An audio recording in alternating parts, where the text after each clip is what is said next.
Welcome to Impact Signals, Social Impact at the Scale of AI. I'm Charlie. And I'm Sarah. It's Thursday, August 6, 2026, episode 95. Today, AI in public services is crossing from pilot to obligation. Telangana switched on an AI-run statewide emergency line and published its response times on launch day. The European Union's high-risk AI rules are now enforceable, and Honolulu is about to make an AI permit check mandatory. Also ahead, China's 5-year disaster plan, flash flood warnings for Vietnamese schools, and a funding deadline for African agriculture AI. We start in Hyderabad, India, where Telangana just switched on an AI-run statewide emergency line. On August 5, Director General of Police C.V. Anand inaugurated the upgraded Dial 112 system at the state's Integrated Command and Control Center. It folds police, fire, ambulance, women's safety, child protection, and disaster response into the single national emergency number, 112. What makes this significant is that the state published its numbers on launch day. The AI runs a triage pipeline with 3 specific jobs: filtering duplicate and non-emergency calls, prioritizing incidents by severity, and routing each call to the right service. Most government announcements in this space are plans. This is a live deployment with before and after metrics. The numbers are specific. The Siasat Daily and Deccan Chronicle report call taker time fell from 100 seconds to 69, dispatcher time from 90 seconds to 64, and overall call center processing from 190 seconds to 133, about a 30% cut. Right. And the system behind the software is staffed and fielded. 164 trained personnel, 900 communication channels, and 1,860 connected patrol vehicles, 788 four-wheelers, and 1,072 two-wheelers. The triage only pays off because those vehicles close the loop on the street. Put together, Telangana's average emergency response time now stands at 10 minutes 30 seconds, against a national average of 18 minutes, 6 minutes in urban areas, 15 in rural. The baseline is public now. Telangana has set a number it can be held to, and other states and countries get a replicable, audited reference point for what AI call triage actually delivers. Moving to China. On August 4, the Ministry of Natural Resources released a 5-year action plan for geological disaster prevention, running 2026 through 2030. The headline commitments are physical: relocating 50,000 households out of high-risk zones, engineering works at more than 4,200 disaster-prone sites, and eliminating hazards at more than 6,100 more. The technology layer is explicit, and that is what makes this notable. The plan calls for an integrated national disaster information platform linking national and provincial systems, built on big data and large AI models, with AI plus digital twins doing hazard identification and early warning. It is the largest disaster resilience program to formally write large AI models into national policy, with numeric targets attached. Xinhua and China Daily report the plan also shifts doctrine, from protecting isolated hazard points to area-wide risk management, and orders new research into disasters driven by extreme rainfall, rapid weather swings, and abrupt drought-flood alternation. For practitioners, that research agenda is the signal. It shows where climate adaptation science in the world's most landslide-exposed country is headed for the rest of the decade, with the numeric targets due by 2030. Pivoting to Europe. On August 2, the EU AI Act's obligations for high-risk systems became applicable across the bloc.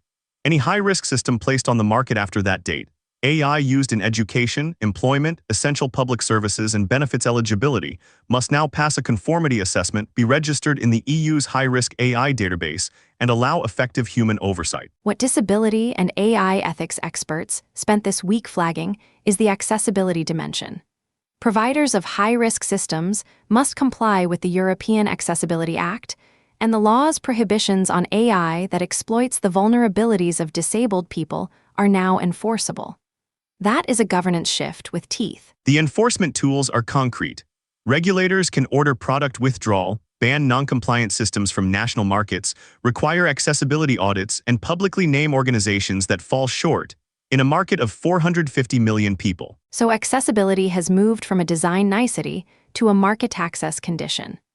The world's first comprehensive AI law is past its timetable and into enforcement for the systems that decide who gets schooling, jobs, and benefits. Story 4 takes us to Honolulu, where the Department of Planning and Permitting just won a 2026 AI 50 award from the Center for Public Sector AI for CivCheck, an AI platform that pre-screens residential permit applications. Since adopting the tool in 2025, the department has cut residential permit review times by 70%. The operational context is what makes 70% matter. This replaced a decades-old, backlog-plagued permitting system, and permitting backlogs are a housing and disaster recovery bottleneck. Hawaii Public Radio reports the next step. Starting in September, applicants will be required to run their applications through the AI tool before submission. That makes Honolulu one of the first U.S. cities to make an AI check a mandatory step in a core public service. The tool catches errors and omissions before a human reviewer ever sees the file. With the September mandate, Honolulu becomes an early, measurable test of an obligatory AI gate in a core public service. The throughput gain is already quantified. The equity record starts accruing the day the requirement does. From permits to classrooms. In Vietnam's Nguyen Province, UNESCO, the United Nations Education, Science and Culture Agency, and the Provincial People's Committee opened the Inception Workshop on August 5 for a $533,333 U.S. project, funded by the government of Japan, to wire flash flood and landslide warnings into schools. Early warning projects usually stop at the alert. This one treats the school system as the delivery infrastructure. Participatory risk mapping, school-level preparedness and response plans, and teachers trained as part of the warning chain, so learning can continue through natural hazards. The footprint is named. The work runs March 2026 to March 2027, concentrated in the Chuang Duong and Muang Zen communes inside the Western Engi and Biosphere Reserve. Vietnam has absorbed a run of severe storms in recent years, including typhoons Wifa, Bualoy, and Matmo. That one-year clock makes it unusually checkable in the field. By March 2027, Engi and either has school-level preparedness plans and risk maps in those communes, or it does not. One more from the United States. State Scoop reports the National Governors Association, the NGA, announced a $1 million partnership with Raise US, the workforce nonprofit launched in June by former Commerce Secretary Gina Raimondo and former Indiana Governor Eric Holcomb, to build state policy models for retraining and redeploying workers through AI-driven job transitions. The operational test beds already exist. Raise US is working with governors in Arkansas, Connecticut, Maryland, and Utah on earn-and-learn apprenticeships and short-term credentials mapped to real employer demand. And the policy models this produces reach every state through the NGA channel. On the disaster watch, the U.S. Geological Survey recorded a magnitude 6.3 earthquake near Sarangani in the southern Philippines on August 5. South Korea's heatwave has been declared a national disaster, with 19 deaths reported. The Global Disaster Alert and Coordination System has a forest fire in Greece at orange alert, and drought monitoring continues across the Democratic Republic of Congo, Kenya, Tanzania, and Uganda. The South Korea declaration is the one to hold against today's lead.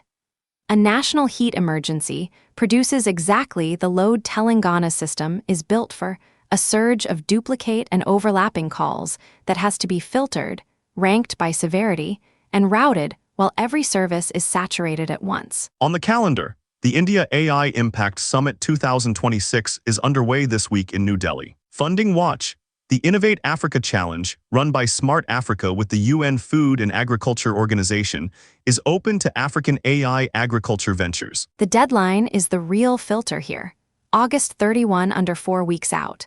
And the theme of this third edition, From Ideation to Deployment, means the funding is deployment stage, aimed at AI farm tools ready to run in the field. The through line today, AI in public services crossed from pilot to obligation.